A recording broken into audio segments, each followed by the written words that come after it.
Қазақ медицинасы көптеген шөп дәрілерден пайдаланып ем шара қолданады.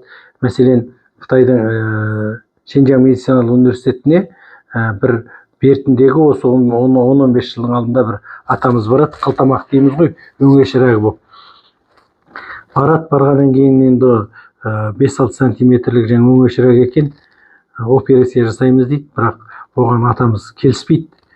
Жоқ, мен өзім қазақи емменен емделем деп кетеді дағы. Содан кейін ауылға барғаннан кейін шөптерді қайнатып ішіп, тоқтап кідіріп өткен ақ көбігінің барлығы кетіп, 3-4 ай болған уақытта қайтадан тексерілу үшін Шенжаң медициналық университетке келеді, профессорға.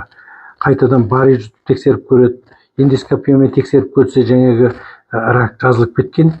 Ешқандай бір ота бірдеме жасалмай, бұл қандай жағдай болды десе, енді мен адыраспанды қайнатып іштім дейді ғой. Ол адыраспан дегенді Қытай ғалым түсінбейді. Сол шөбіңді маған әкелші, көрейін дейді ғой. Соның арнаулы ерінбей ауылдан барып, адыраспанды әкеп көрсеткенде Қытай түсінеді қайсы шөбдер екенін. Міне, атам заманнан келе жатқан адыраспан менен өңеш рәгін емдейтін біздің рецептімізді әзір Қытай ғалымдары өзінің патентін алып алды, ресми түрде дәрі жасап отыр. Сол себептен біздің атадан балаға келе жатқан мұндай мықты рецепттеріміз бар. Дүние жүзінде шығыс медицинасында, Тибет медицинасы бар, барлығында 3-те 4, 5-те 6 шөп дәрілерменен бір ауруды емдейді. Оның ішінде суық орай болса ыстық, ыстық болса суықты, оның кейін дәмін келтіретін шөп дәрілерді қосып дайындайды.